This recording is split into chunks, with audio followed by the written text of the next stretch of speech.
মাসিক রাশিফল আগস্ট মাস 2025। আজকে বৃষ রাশিকে নিয়ে বলবো। বৃষ রাশির শরীর স্বাস্থ্য, শিক্ষা, প্রেম ভালোবাসা, দাম্পত্য জীবন, কর্ম, ভাগ্য সমস্ত কিছু তুলে ধরবো।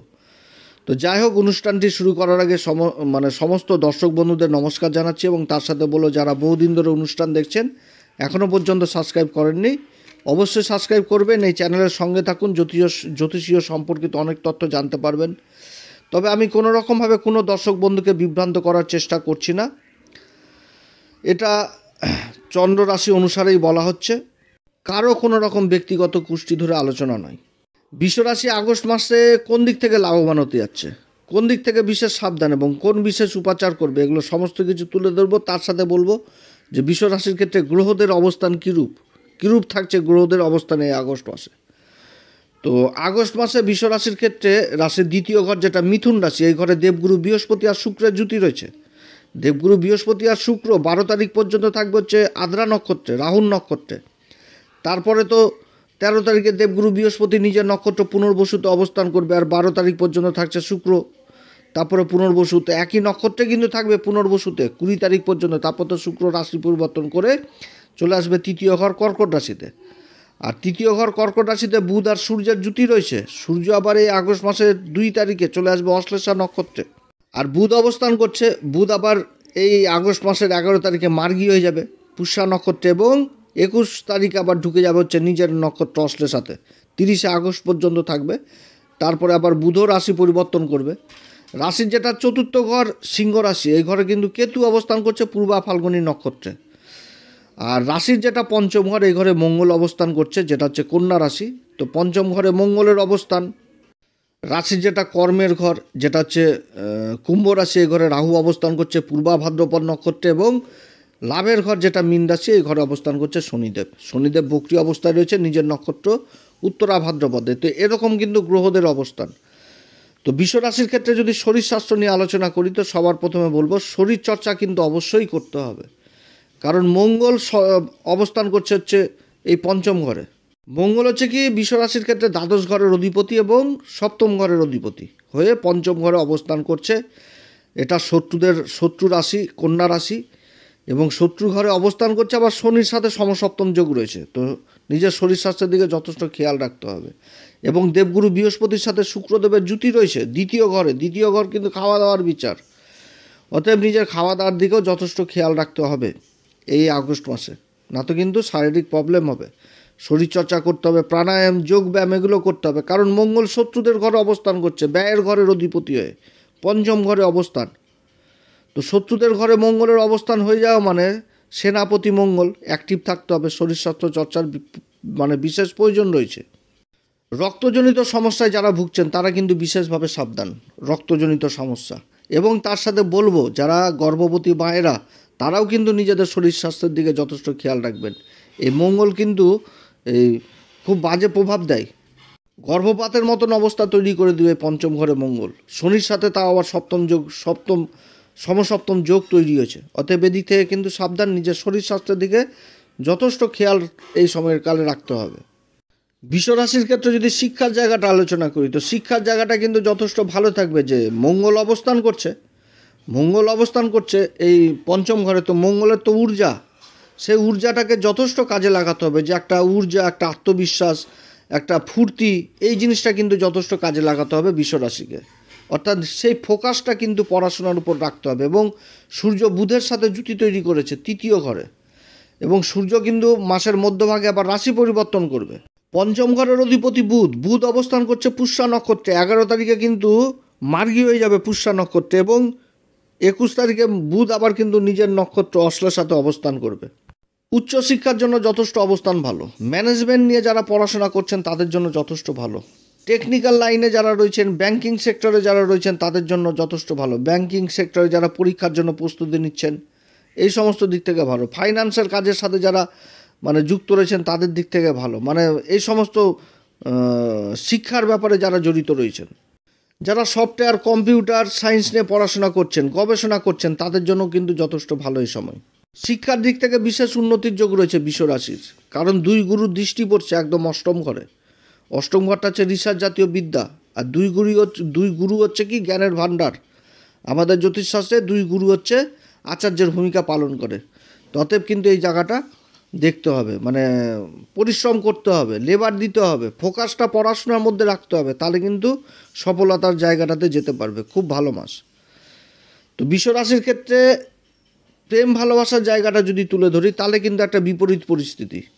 প্রেম ভালোবাসার জায়গায় একে অপরকে বুঝতে চাইবে না, একটা পর্দার মতন কাজ করবে, একটা ইগো অহংকার এগুলো কিন্তু কাজ করবে, বুঝতে চাইবে না, দাবি দেওয়া উঠে আসবে, ইগো জিনিসটা অত্যধিক কাজ করবে, এবং তার মধ্যে যদি নিজের কথাকে আরও এগিয়ে নিয়ে যাওয়ার চেষ্টা করা হয়, তাহলে কিন্তু একটা সম্পর্কের মধ্যে বিচ্ছেদ চলে আসবে, বন্ধুবান্ধবদের সম্পর্কের মধ্যে একটা বিচ্ছেদ চলে আসবে, এই সমস্ত জিনিস তৈরি হবে। তবে প্রেম ভালোবাসা যে শুধু বন্ধু বান্ধব বাইরের লোকজনের সাথে হয় সেটা তো না, পিতামাতার উপরে তো সেই জায়গাটা নাই। তো পিতামাতাদের ক্ষেত্রেও কিন্তু একই জিনিস হবে, সন্তানের ওই জেদ রক্ষা করতে করতে জীবন শেষ, যার জন্য অর্থকরী ব্যয়ও হবে বিশ্বরাশির এই সময়কালে। অতএব এই জায়গাটাতে বিশেষভাবে খেয়াল রাখতে হবে। দাম্পত্য জীবন নিয়েও কিন্তু একই জিনিস থাকবে, বুঝতে চাইবে না চট করে, একটা আলাদা পর্দা কাজ করবে, যে একটা ইগো যথেষ্ট কাজ করবে। তো যাই হোক, এদিকে কিন্তু বিশেষভাবে খেয়াল রাখতে হবে এই বিশ্বরাশিকে। জেনে শুনে যদি নিজেদের মধ্যে গণ্ডগোল করা হয়, তাহলে তো সেটা গণ্ডগোল হয়ে যাবে। আমাদের জীবনের কিন্তু সবথেকে 2টো পার্টি হচ্ছে খুব মুশকিল জায়গা, সেটা হচ্ছে চতুর্থ ঘর, সুখের ঘর, এবং হচ্ছে এই দাম্পত্য জীবন, সপ্তম ঘর। তো এই 2টি জায়গাকে বিশেষভাবে বিশ্বরাশিকে খেয়াল রাখতে হবে।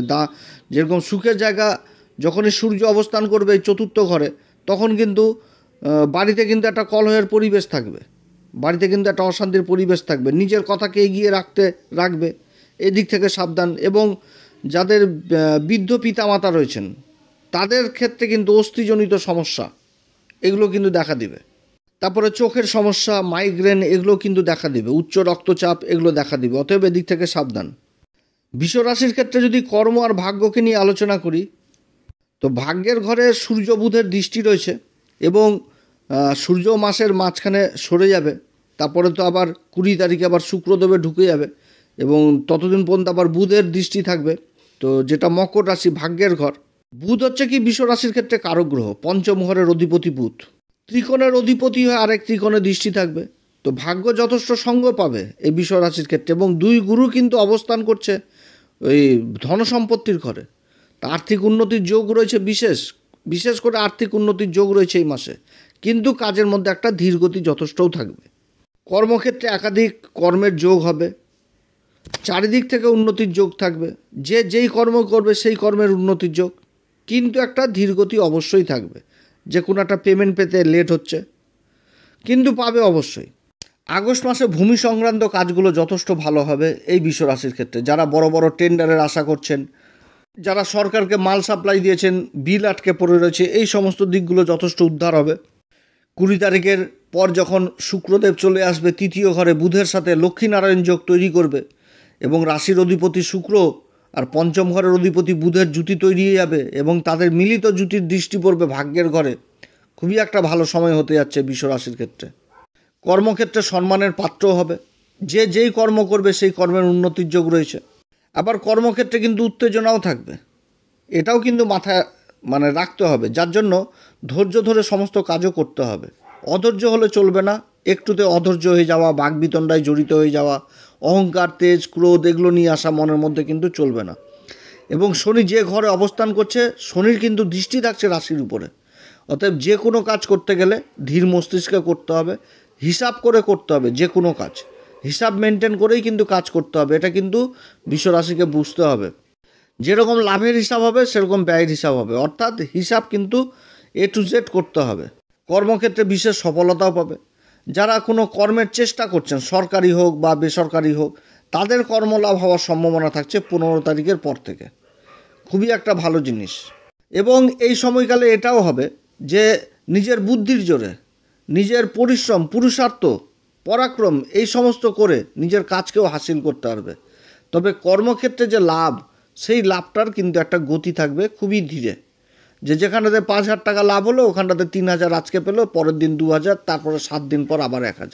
এইভাবে কিন্তু ইনকাম সোর্সটা আসবে, কিন্তু ইনকাম যথেষ্ট থাকবে এই মাসে। বিশ্বরাশি এই মাসে কোন উপাচার করবে? প্রত্যেক দিন হনুমান চল্লিশা, বজরং বাণ, শ্রীরাম সীতার প্রণাম মন্ত্র সহকারে পাঠ করবে, এছাড়া যারা গুরুর দীক্ষা নেননি অবশ্যই গুরুর দীক্ষা নেবেন। সূর্যদেবকে প্রত্যেক দিন অর্ঘ্য দিবেন। বজরংবলীর দর্শন করবেন। বজরংবলীর কাজে জটাওয়ালা নারকেল দান করবেন। রাহুর দিকটা যথেষ্ট উঠে আসছে, কর্মের ঘরে রাহু অবস্থান করছে, ভ্রম তৈরি করবে মাঝে মধ্যে, মনে হবে যে ওখানটাতে গেলে অনেক অর্থ লাভ, এই সমস্ত জিনিসও তৈরি করবে। এবং নিজের মুখের বাণীর দিকেও যথেষ্ট খেয়াল রাখতে হবে বিশ্বরাশিকে।